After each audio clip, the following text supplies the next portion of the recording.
ለሐጅ የሚሆን ገንዘብ ለመቆጠብ 5 ዓመታት ፈጅቶብኛል። ከዚያ ግን ጦርነት መጣና ያን የቆጠብኩትን ገንዘብ ለስደትና ለምግብ ፍጆታ ጨረስኩት።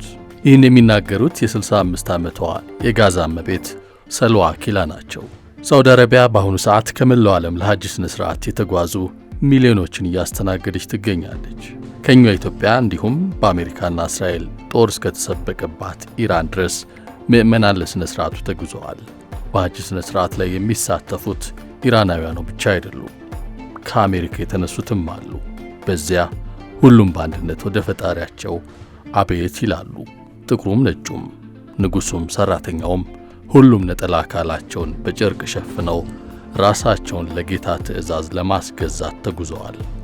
ይህ ግን ለፍልስጤማውያን የተፈቀደ አይመስልም። የራፋ ድንበር በጋዛ ላሉ ፍልስጤማውያን ወደ ውጪው ዓለም ለመውጣት ብቸኛው መተላለፊያ በር ነው። ምንም እንኳ በሩ በከፊል ቢከፈትም እስራኤል አሁንም ቢሆን በእንቅስቃሴ ላይ ከባድ ገደቦችን ጥላለች። በጋዛ ያሉ ሙስሊሞች ከድንበሩ መዘጋት፣ ከስደት፣ ከረሃብና ከከባድ የኢኮኖሚ ቀውስ ጋር ፊት ለፊት ለመጋፈጥ ተለይተው ቀርተዋል። አሁን ላይ ለጋዛ ሙስሊሞች ሐጅ ማድረግ የማይታሰብ ቢመስልም ቀደም ሲልም ቢሆን በሺዎች የሚቆጠሩ ዶላሮችን የሚጠይቅና ውስብስብ የጉዞ ሂደቶች የበዙበት ከባድ ፈተና ነበር። ተጓዦች አብዛኛውን ጊዜ በአውቶቡስ ወደ ግብፅ ከተጓዙ በኋላ ነው በረራ አድርገው ወደ ሳውዲ አረቢያ የሚገቡት። አኪላና ባለቤቷን በተቀደሰው የካዕባ መቅደስ ፊት ለፊት የሚቆሙበትን አሱሱ ጉዳዮችን የምታነሳው ነዋሪነቷ በጣሊያን የሆነው ፍልስጤማዊቷ ጸሐፊ ሳራ አዋድ ስለ ሁኔታው ስታስረዳ እንዲህ ትላለች። ሰሞኑን አንድ ጓደኛዬ ሐጅ ተጓዦች መካ ውስጥ ተሰብስበው የአላህን ቤት ለመጎብኘት ሲዘጋጁ በደስታ እንባ ሲያለቅሱ የሚያሳይ ፎቶ አጋርቶኝ ነበር። ጓደኛዬም በጽሑፉ ላይ የእኛም ተራ በቅርቡ እንደሚደርስ ተስፋ አደርጋለሁ ሲል አስፍሯል።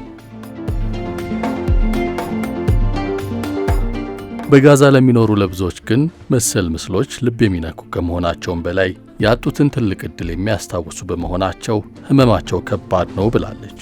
የእስራኤል የዘር ማጥፋት ጦርነት ፍልስጤማውያንን በአካልም ሆነ በስነ ልቦና ከማድቀቅ ባለፈ ዋና ከሚባሉት መካከል አንዱ የሆነውን ሃይማኖታዊ ግዴታ መወጣት ባለመቻላቸውም የባዶነትና የተስፋ መቁረጥ ስሜት እንዲሰማቸው አድርጓቸዋል። ቅድስቲቱ መካን መጎብኘት የመንፈስ መታደስ፣ ራስን ለእምነት ማስገዛትና የውስጥ ሰላም የማግኛ ጥልቅ መንፈሳዊ ጉዞ ነው። የጋዛ ሙስሊሞች ግን ይህን ዕድል በጣም በሚያስፈልጋቸው የወቅቱ አስከፊ ጸሐፊዋ ሳራ አዋድ ቀጥላለች።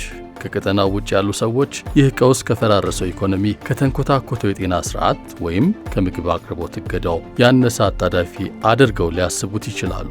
ነገር ግን እኛ የጋዛ ሙስሊሞች ሐጅን እንደ አንድ መሠረታዊ መብትና እንደ ሕይወታችን ወሳኝ ምዕራፍ ነው የምንቆጥረው። እኛ ገንዘብ፣ ምግብ ወይም ቁሳዊ እርዳታ እየለመንን አይደለም። ይልቁንም ይበልጥ መሠረታዊና ህልውናዊ የሆነ ነገር ነው የምንጠይቀው። የምንጠይቀው የእስልምና እምነትን አንደኛውን ማዕዘን ለመፈጸም በሰላም ወጥተን በሰላም ወደ ቤታችን የምንመለስበት ክፍት የሆነ በር ብቻ ነው። የጋዛ ሙስሊሞች የሐጅ ዕድል ከመነፈጋቸው በተጨማሪ ለሶስተኛ ተከታታይ ዓመት የኢድ አልአድሃ ትልቁን ሃይማኖታዊ ሥርዓት ማለትም ኡድህያን የመፈጸም ዕድል ይነፈጋሉ። ይህ ልማድ አሁን ባለው አስከፊ ሁኔታ ማለትም በቀጠናው ባለው ከፍተኛ አቅርቦት እጥረትና ወደ ግዛቱ የሚገቡ ዕቃዎች ላይ በተጣለው ጥብቅ ገደብ ምክንያት ፈጽሞ የማይቻል ነው። ሌላው አሳዛኝ ጉዳይ በጋዛ በየዓመቱ የሐጅን ጉዞ ለመፈጸም በተስፋ ከሚጠባበቁት ሰዎች ዝርዝር ውስጥ የብዙዎቹ ስም እየተፋቀ ይሄዳል።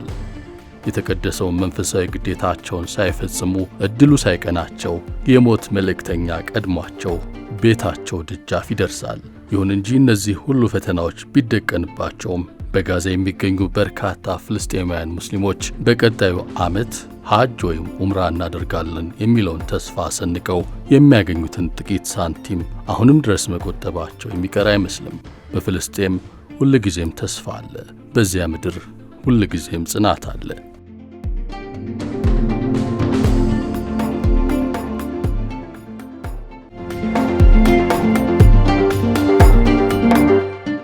ውድ ተመልካቾች ለዛሬ ያዘጋጀነው የሚንበር ኸበር በዚሁ ተጠናቀቀ።